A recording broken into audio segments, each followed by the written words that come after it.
Hey YouTube, hope all is well. I'm still planning the layout of this next Toyota hiace super long wheelbase van.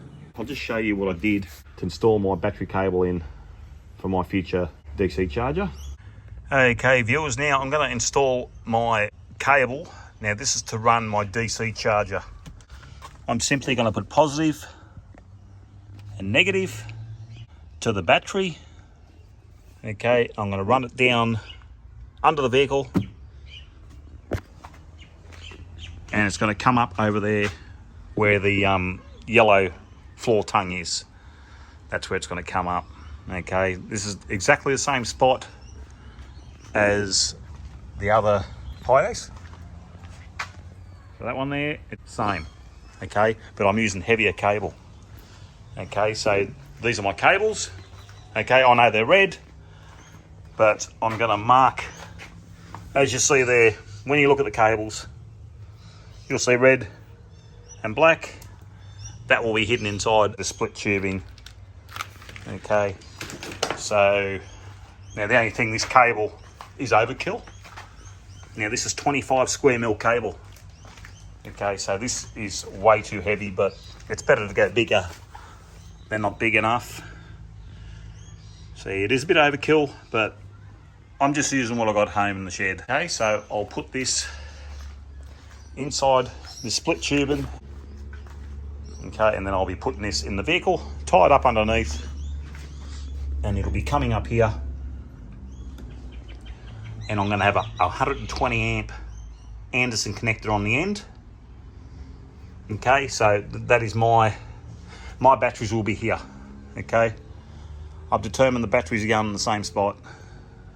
I haven't completely worked out a plan for the van, but I definitely know that my batteries are going right here in the same spot. Now this will be a 24 volt setup, by the way. A lot of these fridges run on 24 volt as well. Okay, so there's my fuse. I'm going to stick a 70 amp fuse on the line. There's the split tubing over the cable.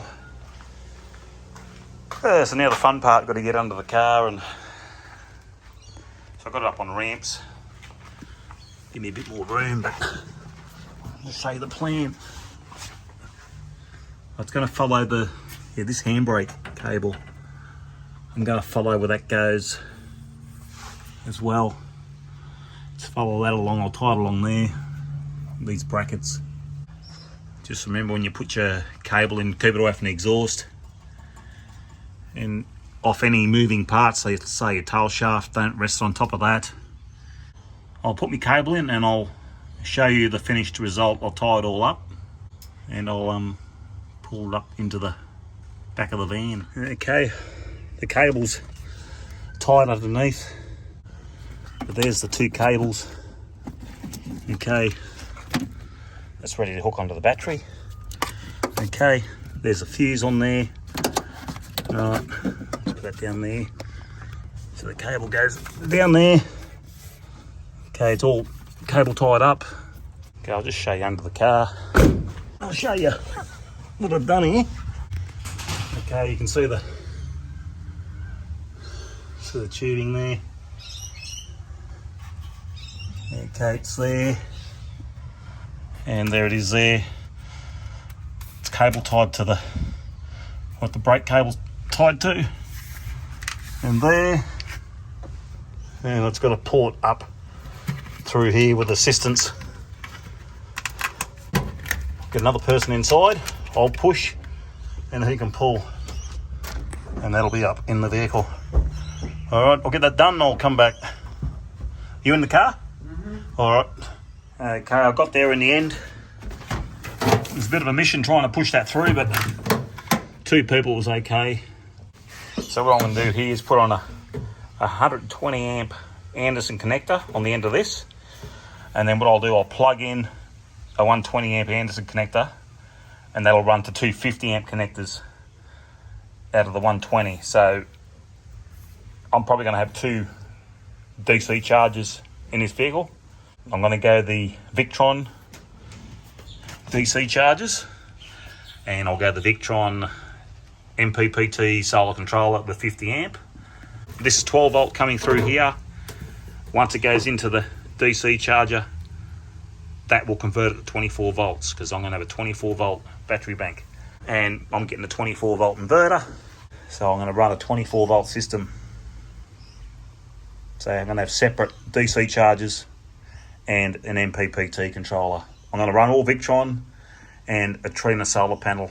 I'm trying to get, now they have a new, I think it's a 670 watt Trina panel.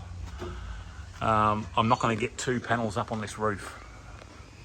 I've tried all sizes and I just can't get 2 panels on this roof, you know, front and behind. I just can't do it.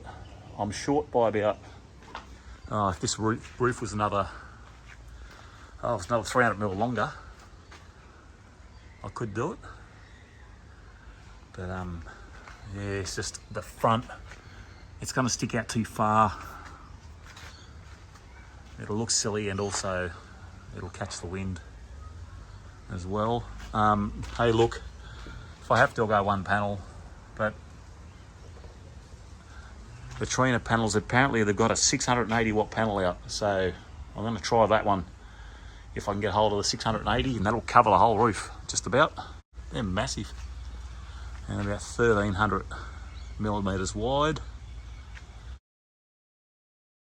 Okay, so I'm going to put my 120 amp Anderson connector onto this, and then I'll make up an adapter from the 120 to 250 amp connectors. Okay viewers, there we are. So there's the 120 Anderson plug. Okay, and then you'll see 250 amp Anderson plugs. It's quite different in size. I'm gonna, for the time being, put in a battery box with a DC charger. I can just run off one of these, and when I start the vehicle, it'll charge my battery up, and I can just put that little fridge. I can run that little fridge all the time. It's just I'm not running it at the moment because there's no battery in here. So I figured I'll put a battery in. Probably just chuck it there, and that will do for the time being. Okay viewers, now I just brought in my battery box. This has got a Victron 30 amp DC charger on it. So I'll just connect one of these up to the DC charger and we'll fire it up and it should work.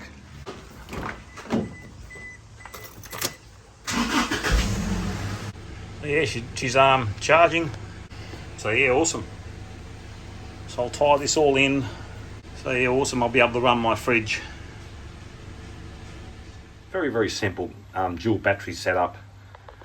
I showed this in a video before, but I replaced the DC charger where my red arc actually blew up. It was almost 10 years old, and I replaced it with the Victron 30 amp charger. Okay, it's got like a fan in there. If it happens to get hot, I can just turn the fan on. But yeah, I've done a video on this, and you can go back and check that out. I'll put a link up on this battery box that I did, and then you simply run a cable to your battery in the vehicle, and then that's it. That's the input of your DC charger. Okay, that is input, and then output simply just goes through a fuse and connects to your battery. That just connects to the battery inside, positive, and then you got the negative. And yeah, very simple, very, very easy. It's the cheapest dual battery setup you can do, yeah, without the expense. And if you ever get rid of your vehicle, that's it. You unplug your battery box, take the battery box out, and you're done. Just leave the cable in the vehicle, and that's it. That's all you gotta do. So yeah, a great little addition to your vehicle or van or whatever it is, camper trailer, anything like that. And you can stick a little inverter on it as well. It'll really expand your uses with a battery box, that's for sure. So yeah, I hope that helps someone out. Just installation of that cable.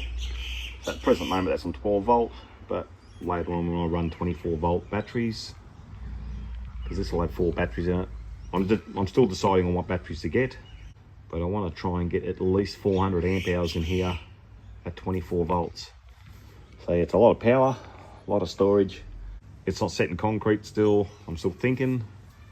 I come out here, sit down, and I just think about it, have a few beers. But yeah, it's the hardest part of a build, I reckon, the planning, because you got to make sure it is what you want before you start. So yeah, I'm not absolutely sure at the moment. So yeah, all right then, thanks for watching. Hope all is well. See you later. Bye.